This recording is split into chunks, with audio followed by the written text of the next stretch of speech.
Hey guys, Collins here, and today we're back with a brand new video. Which today we're going to be taking a look at IGN's review of SpongeBob Battle for Bikini Bottom. I'm sorry I choked a little bit there, I wasn't able to completely speak properly. But yeah, my last video on GameSpot's review did fairly well, and while this topic of discussion might be becoming a little bit more relevant than I would hope, I've decided to make a part 2 to that, where I look at IGN's review, which is a little bit better. I mean, it was still bad, but I will give them the benefit of the doubt. They didn't completely dunk on this game made for children, but they did take some kind of cheap shots at the game, and that I do not appreciate. And as stated before, I am a little bit biased in this case because I do appreciate a good SpongeBob game, and this is a good SpongeBob game. I do recommend it. I finally did finish the actual game as of this recording, as you'll see right about now. You'll be seeing some nice dank ass footage from the game. But yeah, point being, I completed the game. I played for about, I think maybe 12 hours at this point, and I really have to say, it's a pretty good game. Does it have its flaws? Yes, of course, nothing is perfect. However, I would also like to mention that I don't think it's a 2 out of 10, nor do I think it's a 5 out of 10, which is what IGN 10 out of 10 rated this game. And speaking of 10 out of 10, I'm pretty sure they rated The Last of Us Part 2 a 10 out of 10, so you know. For gaming journalism at its finest, folks. Let's just get right into the video, though. SpongeBob SquarePants Battle for Bikini Bottom Rehydrated marks the return of one of the most iconic licensed characters to enter the 3D platforming fray. Sadly, what's described as a flashy remake feels more like a skin-deep remaster. Now, I'll give them a little bit of credit here because while it's technically a remake, because if you guys don't already know, Purple Lamp Studios, which is the company that made this game, they didn't have access to the original code for the game, so they couldn't just slap a brand new paint job onto this game and call it a day. They had to rebuild the mechanics from the ground up. However, I consider it to be more of a remaster than a remake, because while yes, they had to rebuild the game from the ground up, truthfully it was a faithful remake. Essentially, Purple Lamp Studios, before the creators of this game, the rehydrated version at least, essentially they decided to keep it as faithful as possible, flaws and all, from the original game. And to be perfectly honest, I think it's a pretty solid game, and I don't know why people think it's so bad. Maybe because they have small penises, but then again, I have a small penis, so maybe it's something else, dude, maybe. Its graphical update is accompanied by some imaginative improvements, but those few bright spots aren't enough to bring Battle for Bikini Bottom's passable but simplistic gameplay up to the standard of a 2020 platformer. Who died and made you the king of platformers? Like, seriously, bro, who's to determine what is the standard for 2020 platformers? I mean, shit, I don't really play platformers personally. However, I think it's up to spec. I don't think there's any issues that make the game, unplayable. I think the game is playable, fun, and enjoyable, dude. And like I said, I will not, ignore its faults. Yes, there are some glitches here and there, as well as just the gameplay being a little rough around the edges. But these things can be patched up, and since it's 2020 and getting game updates is a thing nowadays, it's safe to say that the game will be updated as time goes on whenever these glitches are brought to the attention of the devs. Once they realize, oh yeah, this game is a little unpolished, I'm sure they'll release an update every couple of months to try and fix up the game. And while I admit it would have been better to have the game perfect at launch, the fact of the matter is they only had 10 months total to make this game.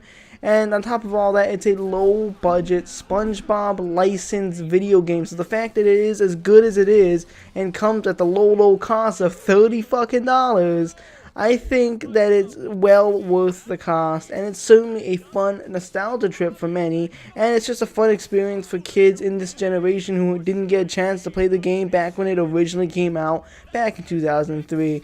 So shut your whore mouth, you dumb piece of shit. Let alone impressive recent remakes like the Spyro Reignited trilogy. Now, I've watched this video numerous times already, so I kind of already know what he's going to say and when he's going to say it.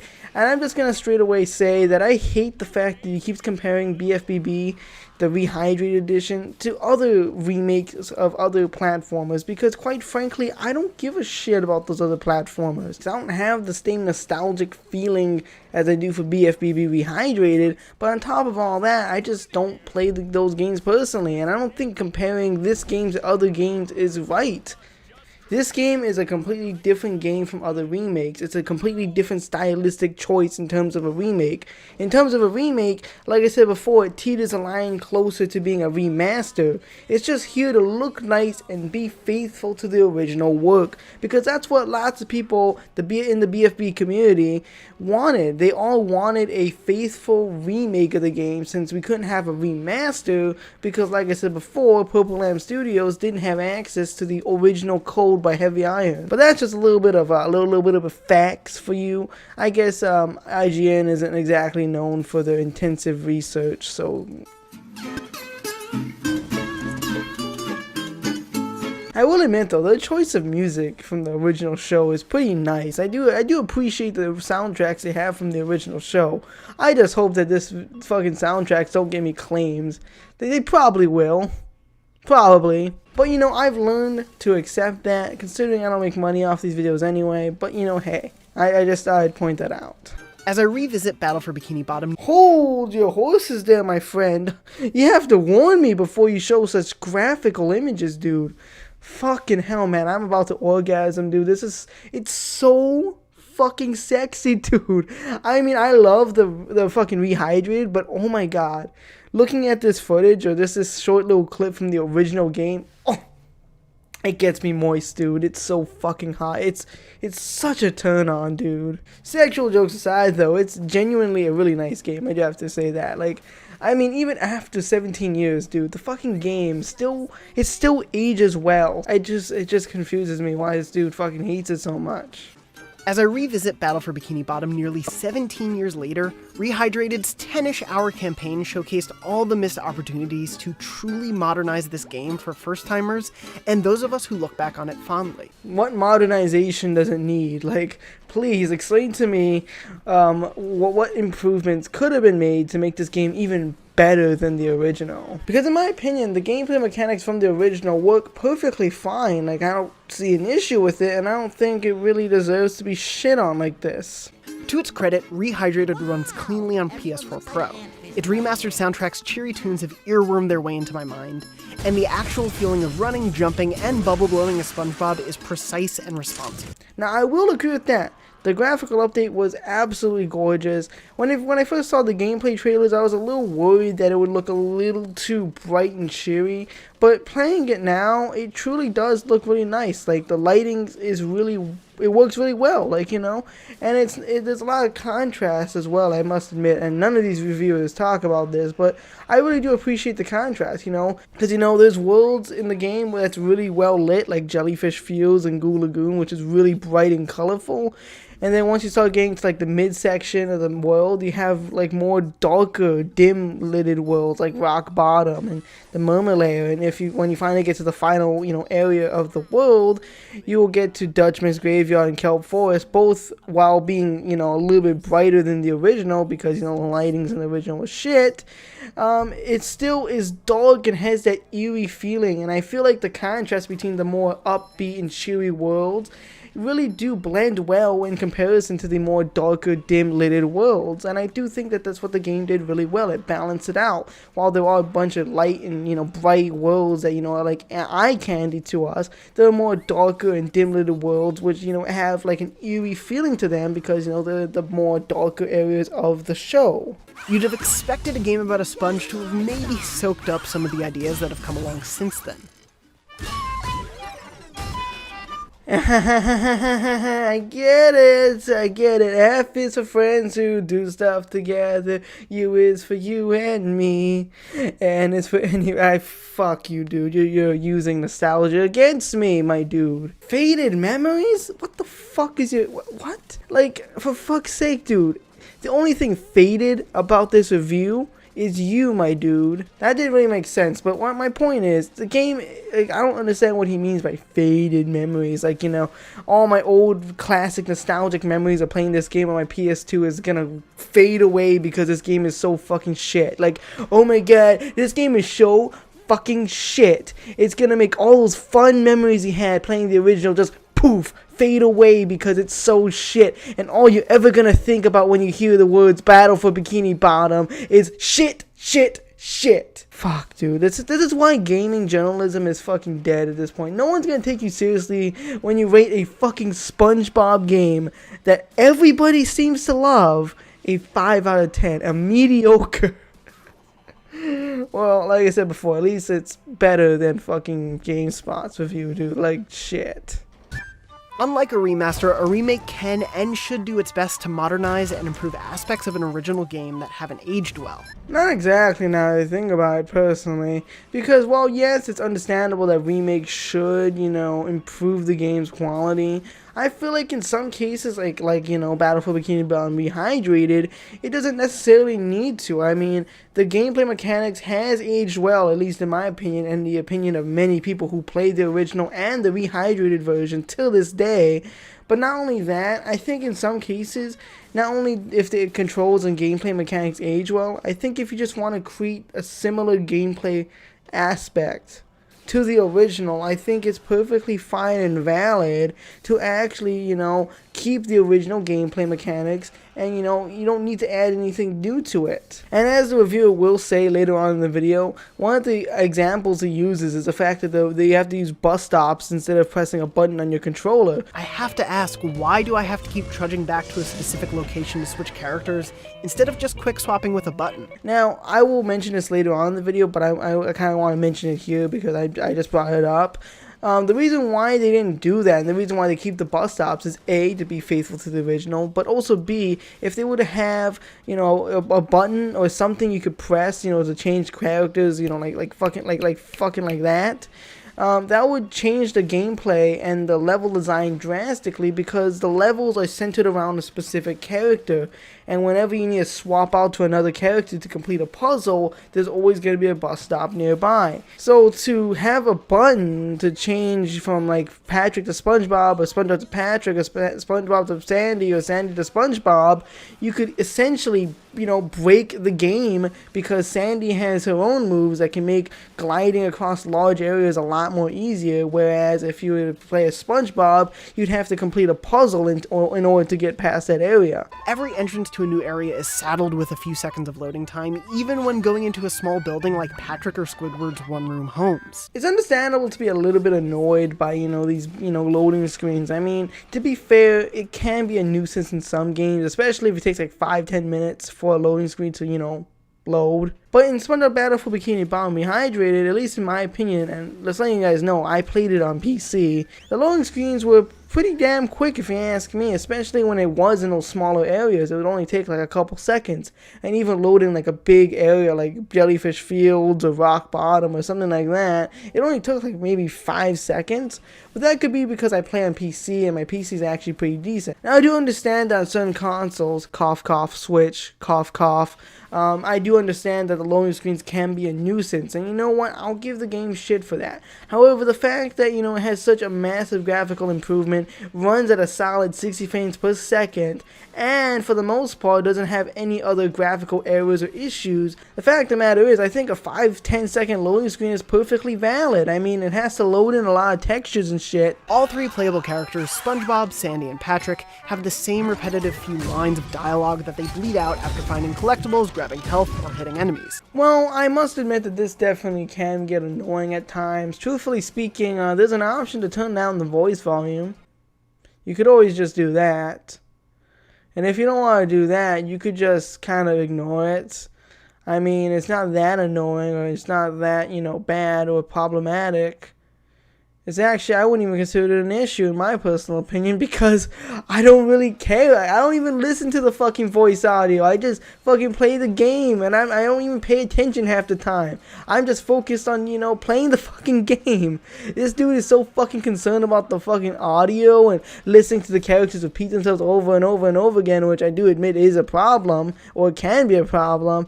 Personally, for me, I don't really care enough. I don't care enough to get annoyed by that. And the fact that at this point this guy is legitimately just nitpicking is astounding to me. These little nitpicks dropped the score from a solid at least 8 out of 10 to like a 5 out of 10, dude. By the 30th time I heard them, I just wanted to stop playing. Well, dude, that's probably because you care more about the dialogues and the story and, the cinematics and shit. That's probably why you like The Last of Us 2. But, all jokes aside, my dude, this is SpongeBob Battle for Bikini Bottom, and while the game was heavily more focused on, like, dialogues and animations, which, as you can see in the actual game, the animations are actually quite, beautiful, and I do think they look really, really nice and add a brand new charm to this game, I must admit the main focus of a platformer is, the platforming. So you letting this dialogue, annoy you is quite frankly kind of stupid, if I'm being perfectly honest. Aside from some great returning lines from supporting characters that still made me chuckle, it's absolutely jarring when one of the original actors doesn't voice their own iconic character, like Mr. Krabs. Clancy Brown was absent in the original and is still not voicing that role in Rehydrated. Do you think I've got bilge water on the brain? And even though that's something we've been told before launch, it's still really disappointing to hear. Disappointing, I know, but remember, this is a low-budget game that costs $30. Do you really expect them to pay, millions of dollars to, have Clancy Brown do some voiceover lines for a game that didn't even have him voice his own character in the original? I mean, yes, it is disappointing, and it would have been very nice if they could have gotten Clancy Brown to do it, but, that would have cost millions of dollars, dude, Clancy Brown is a pretty famous actor, so it would have cost him a lot of fucking money, and it's, honestly, it's understandable as to why they didn't do it, This is, like I said before, this is a low-budget game. Like, it didn't have, like, this multi-billion-dollar budget to be made, U is for unimaginative gameplay. Wow. How is the gameplay supposed to be unimaginative? I really do wonder. Overall, Battle for Bikini Bottom is an incredibly easy platformer with only a few truly challenging sections thrown in. Tell that to the GameSpot guy. Seriously though, I find it really ironic that the IGN reviewer says that the game is so incredibly easy, yet the GameSpot reviewer said that, verbatim, he said that the fucking golden spatulas were located in, quote, unfair areas, or unfair, the locations of the golden spatulas was unfair. That lack of consideration given to the spatula's locations is off-putting and causes the game to start dragging within the first few hours. He was complaining about how tedious and unfair getting these golden spatulas were. It just goes to show that these reviewers didn't even try to have fun with the game, they just fucking played it, they're probably watching fucking, I don't know, some bullshit on their iPhone, fucking iPhone, watching fucking YouTube on their iPhone, be like, oh yeah, fucking, yeah.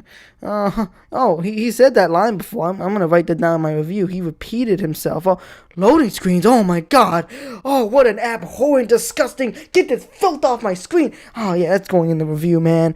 Okay, what else, dude, what else? Okay, oh hey look, a Brie Larson's on YouTube now. I can watch her talk about feminism and shit. Hell yeah. Oh my god, this is so fucking easy, man. My 2-year-old kid, who is probably the target audience of this fucking game, could probably play this game. Well, no shit, Sherlock. Your 2-year-old kid is a target audience, and therefore, it would be kind of ridiculous if he couldn't play the game. The difficulty jump in levels like SpongeBob's Dream is often fun, but there's such whiplash from the rest of the adventure. Whiplash? What the fuck are you talking? Dude, how do you get fucking whiplash from playing a goddamn video game, dude? You're so man, if you get whiplash from the fucking video game, you're playing the video game wrong. And when they're done, the challenge reverts to being simplistic and kid-friendly for its final few challenges. Who's gonna tell this dude that SpongeBob is kind of made for kids? Like in the original, you can intermittently swap between SpongeBob, Sandy, and Patrick, often to solve character-specific puzzles. But in a platformer still meant to be enjoyed today, I have to ask, why do I have to keep trudging back to a specific location to switch characters, instead of just quick swapping with a button? I answered this question earlier in this video, and I answered this question, in the last GameSpot review video. So yeah, same answer as before. I'm not going to repeat myself, but yeah. That really doesn't add anything but busy work, and it's an easy example of something a proper remake could have addressed. Not exactly, because even if it was a proper remake, the level design would have to be changed greatly, as I said before. So to avoid repeating myself, I'm just going to leave it off with this. There's a reason why it wasn't changed.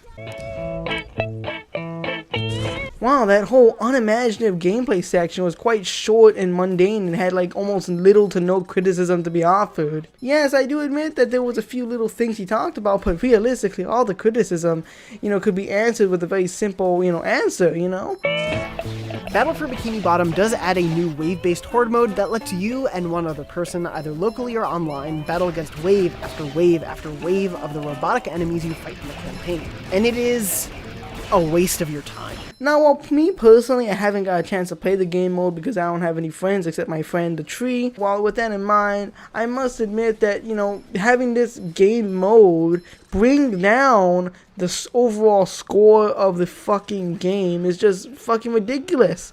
It's an add-on, and quite honestly, in my personal opinion, while it may not have been necessary or needed, it's an add-on that I'm sure there are people out there who are going to appreciate. And in general, it is going to extend the longevity of the game. I mean, unless you have another idea that, they could have added to the game to extend the longevity, I honestly don't see it as an issue. It's there. I can choose to just play it if I want to, or I can choose not to play it if I don't want to. And if I don't want to play it, there's still the main campaign. And the main campaign itself is definitely worth the $30. You don't need fucking a bunch of DLC add-ons in order to, make the $30 worthwhile, dude. It's not the worst platformer I've ever played, but I am disappointed that rather than addressing any of the real issues with Battle for Bikini Bottom that could have been tweaked without ruining the spirit of the original, Rehydrated leaves history intact at the cost of passing on opportunities to make this a better game. It looks good enough, but the problems with the 2003 original have only become more noticeable with age and increased competition. There are bright spots that remain fun almost 2 decades later, and there are pops of ingenuity in its reworking, but it does so little to stand alongside the best, or even the pretty good. And that'll about wrap up this video. Now, for me personally, I do think that the IGN reviewer was a lot more fair than the GameSpot reviewer. However, I must admit a lot of his points were faulty. I've already tackled many of them, so I'm not going to repeat myself. However, I will say this, and I will leave this video off with this. It's a faithful remake of a 2003 platformer with a huge community backing it, and truthfully speaking, I think it was really well done. And while it does have its little roughs around the edges and a little bit of things that I personally don't really like that much, I must admit for $30, which again I really do want to emphasize, it's only $30. It's not like it's fucking $60 or $90 or whatever. It's only $30, so for the $30, I would highly recommend it. And I will be doing some reviews as well as some gameplay later on my second channel, so be sure to subscribe there. And with all of that being said and done, social media links are in the description down below. Twitter, Discord, definitely join Discord. I'm really looking forward to having a platform on there. Instagram, all those little links in the description down below. Be sure to like the video, subscribe if you're new, click the bell notifications if you haven't already. And with that all being said and done, I hope you guys did enjoy. Goodbye and farewell.